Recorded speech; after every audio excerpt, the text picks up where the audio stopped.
Les titres de ce 13h. Le Burkina Faso suspendu par la CEDEAO, mais l'institution va continuer à travailler avec le pays pour l'aider à traverser cette crise et revenir à une vie constitutionnelle normale.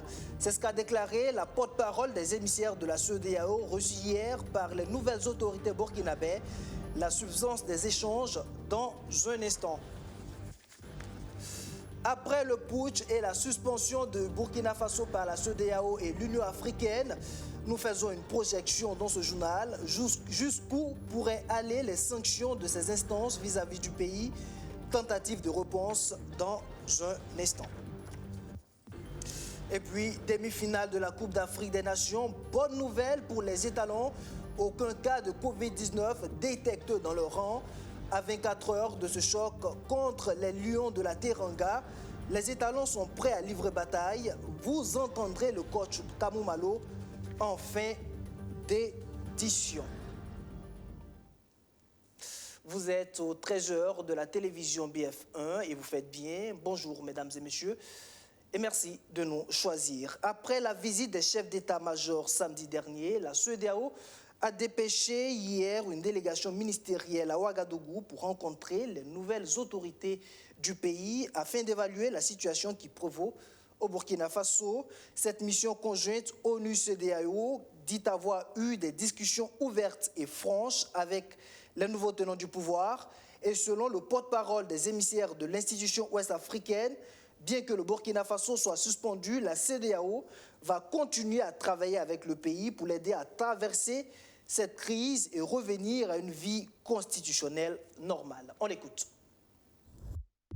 Oui, lors de ce sommet extraordinaire, les chefs d'État n'ont pas seulement condamné le Burkina Faso, mais ils ont également demandé, en plus de la prise des sanctions, que la mission vienne et des échanges avec les autorités ici pour faire un peu le point, pour examiner la situation et voir quel est le futur. Oui, même si c'est vrai que, comme on l'a indiqué, le Burkina Faso est suspendu, la CEDEAO va continuer à travailler avec le Burkina, justement pour l'aider à sortir de là. D'ailleurs, cette mission, c'est une mission conjointe, puisque nous sommes avec les Nations Unies, représentés par le représentant spécial, le représentant spécial du secrétaire général pour l'Afrique de l'Ouest, ainsi que l'Union africaine. Et donc, il s'agit pour nous de voir comment aider et travailler avec le Burkina pour que vraiment le pays puisse sortir de cette situation. C'est un peu ça le sens et l'objet donc de cette mission. Donc, faire le point, rendre compte aux chefs d'État, puisque vous savez, il y aura un autre sommet extraordinaire le 3 février à Accra. Et donc, à l'occasion de ce sommet, évidemment, les comptes rendus seront faits aux chefs d'État. Voyons à présent ces images, des images qui devraient rassurer plus d'un quant à l'état de forme de l'ancien président Roch-Marc Christian Kaboré. Après le putsch intervenu le 24 janvier dernier, les supputations sur son intégrité physique s'étaient propagées. Eh bien, Roch-Marc Christian Kaboré se porte bien selon les émissaires de la CEDEAO et de l'ONU qui ont pu échanger avec lui. Eh bien, il faut savoir qu'à l'issue de cette visite, ces émissaires de la CEDEAO feront un point aux chefs d'État et de gouvernement de l'institution sous-régionale qui se pencheront sur le cas du Burkina Faso au cours de leur sommet extraordinaire prévu jeudi prochain à Accra, la capitale ghanéenne. Alors, faut-il craindre d'éventuelles sanctions contre le Burkina Faso? Si oui, jusqu'où pourraient-elles aller? Quelles pourraient être leurs conséquences sur le pays déjà fragilisé économiquement par la crise sécuritaire? Nous nous sommes intéressés à la question dans notre chronique économie hebdomadaire. Ronnie Ezin et Archimède Brun. Jusqu'où iront les sanctions de la CEDEAO à l'encontre du Burkina Faso après le coup d'État du MPSR le 24 janvier dernier? C'est la question qui taraude les esprits en ce moment. Si l'on s'en tient au principe de cette institution, ces sanctions pourraient toucher dans un premier temps les tenants actuels du pouvoir, comme ce fut le cas en 2015, suite au coup de force du général Gilbert Diendéré. Notamment, l'interdiction de voyager et le gel de leurs avoirs dans tous les États membres. Dans un deuxième temps, En fonction de l'évolution de la situation, ces sanctions pourraient être économiques. Et c'est là que des craintes légitimes existent. Et ça peut être la fermeture des frontières pour un certain nombre de produits. Ça peut être aussi la question des avoirs au niveau de la BCEAO. Et évidemment, nous avons des partenaires qui interviennent dans ces pays-là, suivant justement le schéma des institutions sur-régionales et internationales comme la CEDEAO, qui a sa banque l'Union africaine. Vous savez qu'il y a beaucoup d'agences onusiennes qui interviennent au Burkina. Donc il faut travailler à éviter que ces personnes-là ne freinent leur décaissement ou bien carrément ne suspendent un peu les décaissements. Donc c'est la crainte aujourd'hui qu'on peut avoir, et sans compter que quelque chose qui n'a pas été dit clairement, c'est la méfiance aussi des investisseurs. Un investisseur ne va jamais mettre son argent dans un pays incertain. Une autre incertitude, c'est le financement de la lutte contre le terrorisme. Parmi les raisons avancées par le MPSR pour justifier son coup d'État, l'on note la situation sécuritaire délétère dans le pays. En rappel, le Burkina Faso, dans ses prévisions budgétaires de 2022, a alloué 483,66 milliards de francs CFA au secteur de la défense et de la sécurité. Un budget qui a connu une hausse de 20% de 2021 à 2022. Et pendant que le budget augmentait, on a assisté à ces problèmes de primes, on a assisté à ces problèmes alimentaires, on a assisté à ces problèmes logistiques. La question qu'on se pose, où est parti tout cet argent? Donc aujourd'hui, la grande priorité au niveau de la défense et de la sécurité, à notre avis, c'est vraiment de mettre l'accent sur une bonne exécution de ce budget qui sera consacré à la défense et à la sécurité. Et cette bonne exécution du budget passe nécessairement par la lutte contre la corruption. Que ce soit le budget de la défense, que ce soit le budget d'autres budgets, tant qu'on ne va pas lutter contre la corruption, le vol, les détournements, le faux, ce budget ne va jamais servir à nous développer. À côté du volet sécuritaire, le MPSR devrait s'attaquer aux questions urgentes, telles la gestion d'1,5 million de déplacés internes, la crise alimentaire due à la mauvaise pluviométrie et la cherté de la vie. Depuis la survenue de la maladie coronavirus, on a senti qu'il y a une hausse des prix, c'est sur le plan mondial. Comment le Burkina peut travailler à amoindrir l'impact de cette augmentation-là sur ces populations? Je pense qu'au niveau interne, nous devons trouver aussi des mécanismes pour un certain refinancement, pour qu'on puisse ne pas sentir l'effet de cette vie chère-là. Parce qu'aujourd'hui, le peu qu'on gagne risque d'être anéanti par l'augmentation tout azimut des prix. Pour clore le tableau des incertitudes, il y a la tenue de la conférence sur le financement du plan national de développement économique et social, baptisé PN2S2. Une rencontre prévue pour se tenir en mars 2022 et qui prévoyait mobiliser des ressources des partenaires étrangers pour le financement du budget national de 2022. Justice, à présent, le procès de l'assassinat du capitaine Thomas Sankara et de ses 12 compagnons suspendus hier reprendra finalement demain, mercredi. C'est la conséquence directe du rétablissement de la Constitution hier par les nouvelles autorités qui l'avaient suspendu, vous le savez, dans leur déclaration de prise de pouvoir le 24 janvier dernier. Hier lundi, avant la suspension de l'audience, les débats étaient très houleux au palais de justice entre les différentes parties au procès sur le report ou non de l'audience. Les précisions avec Benjamin Kwame. C'est le 24 janvier dernier que les audiences dans le procès de l'assassinat de Thomas Sankara devraient reprendre. Mais elles n'ont pas pu se tenir au regard du coup d'État mené par le MPSR contre Roch Kaboré. L'audience ouverte ce 31 janvier, mais pas pour longtemps, à cause justement de la suspension de la Constitution prononcée par les militaires au pouvoir. Et c'est cette position qu'a soulevé Maître Prosper Farama, avocat de la partie civile, comme préalable, alors qu'on s'attendait au début des plaidoiries. Est-ce que l'audience peut se tenir alors que la Constitution est suspendue? S'interroge l'avocat devant le tribunal. Maître Farama ajoute: est-ce que le droit des accusés est garanti avec ce vide constitutionnel? S'il y a appel, ces derniers ne sauront pas vers qui ou quoi se tourner. C'est pourquoi, évoquant l'article 121 du Code de justice militaire, l'avocat demande la suspension de l'audience. Le parquet militaire s'oppose. Il dit ne pas voir la nécessité de suspendre l'audience à cause d'une décision des nouvelles autorités militaires et d'ajouter que cette question est purement politique. D'ailleurs, indique le parquet qu'aucun article ne prévoit la suspension de la Constitution. Prosper Farama ne tarde pas à rétorquer. Celui qui pense que le MPSR n'a pas le pouvoir de suspendre la Constitution, qu'il aille leur dire. Et la salle murmure de rire. Au sein des avocats de la défense, deux tendances se positionnent. Une étant majoritaire, soutient la suspension de l'audience et l'autre contre. Car le coup d'État n'a modifié en rien la juridiction en place. Pour nous, nous avons estimé que la suspension de la Constitution ne met pas fin à toutes les autres lois de la République. Et notre présence dans cette salle est régie par des textes, par des lois. La Constitution ne fixe que des axes fondamentaux. Et si nous avons tenu cette audience jusqu'à cette étape où les débats sont clos, où il ne reste que les plaidoiries, nous estimons que ce n'est pas parce qu'il y a des militaires qui sont arrivés au pouvoir que le tribunal cesse d'être indépendant, le tribunal cesse d'appliquer des règles. C'est une décision de justice, je la respecte, et nous estimons que c'est regrettable. Et son collègue, Maître Mamadou Sombien, de faire entendre l'une de ses vérités au président du tribunal. Vous rendez la décision finale pour le peuple et non pour la Constitution. Pour l'avocat, il y a eu au moins 7 coups d'État au Burkina Faso. Jamais la suspension de la Constitution n'a impacté négativement une affaire de justice. Ce que rejette de nouveau la partie civile qui insiste qu'en poursuivant, s'est fait preuve d'irrégularité dans ce procès. Nous pensons que dans cette situation, c'était une mesure de précaution nécessaire.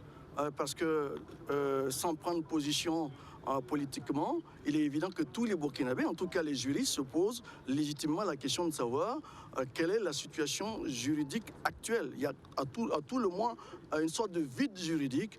Et pour nous, il était important pour que ce procès reste dans le clou d'un procès équitable, qui ne viole les droits de personne, parce que de façon pratique, ce qu'il faut savoir, si moi, plaideur, dans ce dossier, je dis que je veux m'appuyer sur des bases constitutionnelles, par exemple, pour développer un argument, est-ce que j'en ai le droit?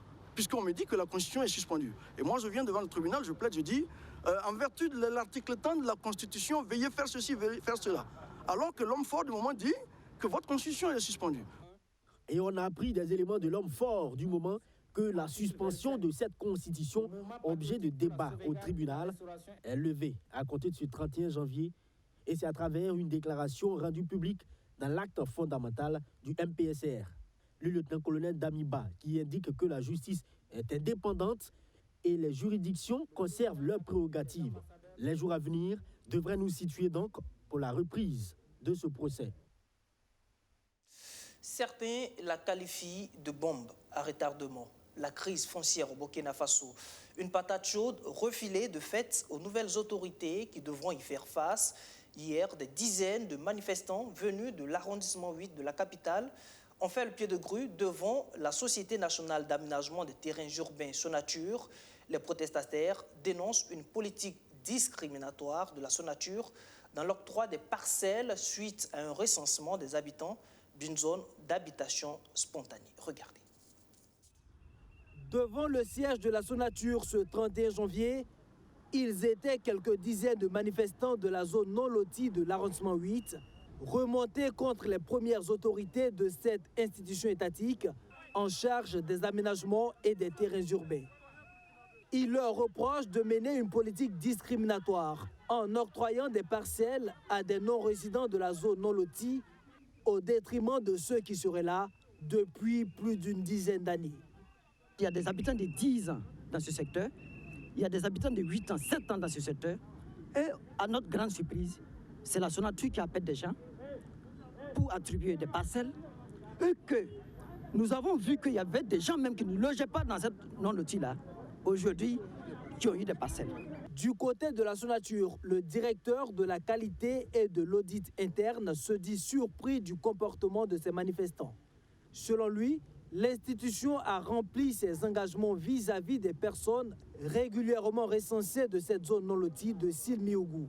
Le problème, pense-t-il, est que d'autres groupes seraient venus s'installer illégalement après le recensement, ce qui complique davantage le travail des responsables. Le site que nous avons eu avec les propriétaires terriens, tous les propriétaires terriens ont été dédommagés.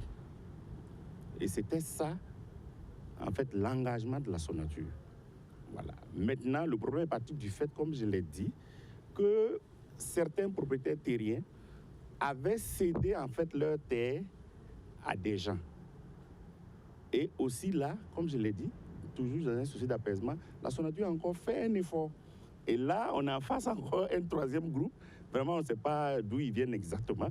Mais comme je l'ai dit, on va les écouter. On va les écouter et on verra. Et je le répète, s'ils sont dans leurs droits, la Sonature n'a jamais brimé un citoyen par rapport à ça. Et nous verrons ce que nous devons faire. Mais s'ils ne sont pas aussi dans leurs droits, on sera obligé de ne pas réagir. Voilà un peu ce que je peux dire. La Société nationale d'aménagement des terrains urbains se dit disposée à examiner les doléances des protestataires en vue de prendre de meilleures décisions. Mais pour ces populations, le temps presse, car un délai de 3 mois leur est octroyé pour déguerpir. Ils vont nous appeler quand? Oh pourtant, il y a un délai pour le Caterpillar. Le délai du Caterpillar, le jour qu'on va s'asseoir avec nos familles, trouver que la machine vient maintenant pour nous repousser de là, on va rentrer où avec nos familles? C'est ce qu'on veut dire au directeur de nous écouter. Sinon, le délai c'est l'avril. Ces populations de la zone d'habitation spontanée de Silmiougou attendent des réponses diligentes de la part des responsables de la Sonature afin de prendre leurs dispositions pour éviter d'être sans abri au cas où l'institution mettrait sa menace à exécution, celle de détruire leurs habitations. Dans l'actualité internationale, les relations franco-maliennes qui se dégradent davantage. Hier, elles ont franchi un autre cap lorsque Bamako a donné un ultimatum de 72 heures à l'ambassadeur de France au Mali pour quitter le territoire. Selon les autorités maliennes, cette mesure fait suite aux propos hostiles et outrageux tenus par le chef de la diplomatie française à l'endroit des autorités de la transition. Hier, sur les antennes de la télévision publique, le gouvernement malien a justifié cette décision. L'ambassadeur français au Mali n'a plus que 48 heures pour quitter le pays. C'est en raison des propos hostiles qu'il a tenus à l'égard du pouvoir en place que Joël Meyer, diplomate en poste à Bamako, la capitale, a été sommé de partir. Explication de cette décision par le gouvernement malien à la télévision nationale. L'ambassadeur de France, Joël Meyer, n'est pas déclaré persona non grata qui répond à une autre catégorie. Mais le gouvernement du Mali a souhaité qu'il puisse quitter le territoire national dans les 72 heures pour des raisons liées aux déclarations outrageuses qui ont été formulées à l'endroit des autorités de la transition que nous avons jugées inacceptables, propos que nous avons rejetés, parce que ces déclarations tendent à dire qu'à remettre en cause et la légalité et la légitimité des autorités auprès desquelles, justement, l'ambassadeur de France est accrédité. Cela crée une situation très difficile parce que vous ne pouvez pas être accrédité auprès d'autorités que vous-même, vous ne reconnaissez pas. Après avoir condamné les propos tenus par de hauts responsables français déclarant la junte malienne illégitime, le gouvernement du Mali a toutefois réitéré sa disponibilité à maintenir le dialogue avec tous ses partenaires internationaux, y compris la France. Ce différend que nous avons avec la France ne touche pas les ressortissants français qui sont parmi nous, ni les entreprises françaises qui peuvent continuer à vaquer normalement à leurs occupations ici. Les Français restent les bienvenus au Mali. L'ambassadeur français Joël Meyer a été nommé à Bamako en octobre 2018.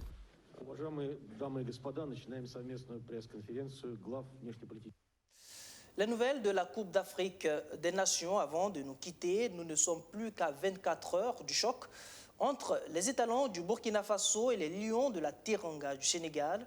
Un match comptant pour les demi-finales de la CAN. Les poulains de Kamumalo aborderont ce derby ouest-africain dans de meilleures dispositions. Aucun cas de Covid-19 détecté dans leur rang.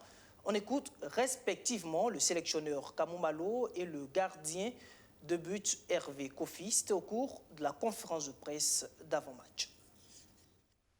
Personne ne peut vous dire aujourd'hui que nous jouerons ce match-là sans commettre d'erreur. Non. Et surtout que nous avons des jeunes joueurs. Et parfois, ça passe par des émotions. Ça peut amener, tétaniser un peu ces garçons. Mais je pense que depuis le début de la compétition, au fur et à mesure que nous avançons dans la compétition, les jeunes garçons aussi gagnent en expérience et surtout, ils commencent à appréhender en tout cas tout ce qui est émotionnel autour de cette compétition. Donc je pense qu'à ce niveau, nous n'avons pas plus peur que l'adversaire du jour. Et bien qu'étant beaucoup plus outillés, commettent également des erreurs.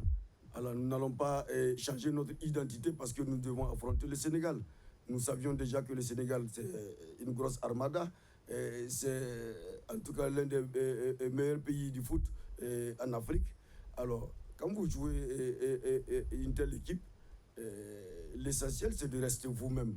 Je pense qu'à ce niveau de compétition, on ne doit plus se fixer de limites.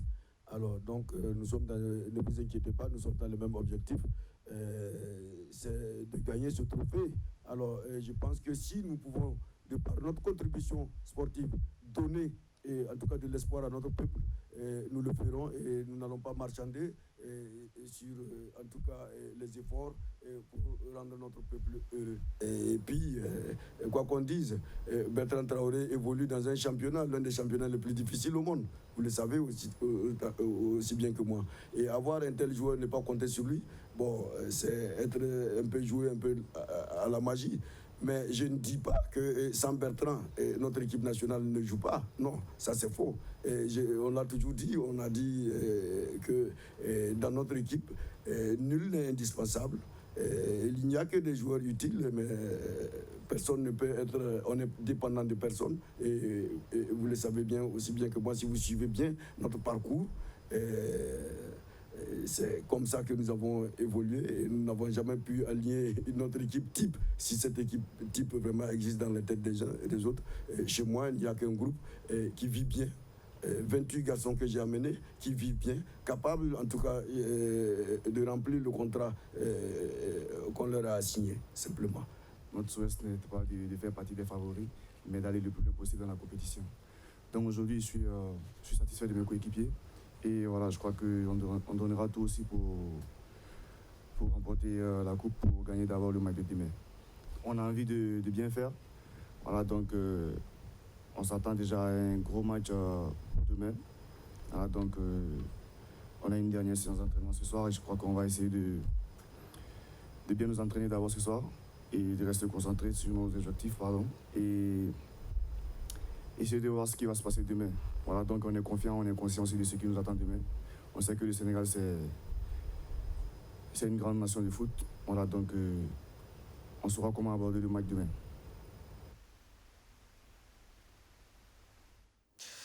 Eh bien, le match étalon du Burkina et les Lions de la Teranga, c'est pour demain mercredi à 19h temps universel. Nous souhaitons une très bonne chance à nos vaillants ambassadeurs. C'est ici que prend fin cette édition. Merci de l'avoir suivi. Je vous retrouve demain pour une autre session de l'actualité. D'ici là, portez-vous bien et restez fidèles à nos programmes. Bonsoir.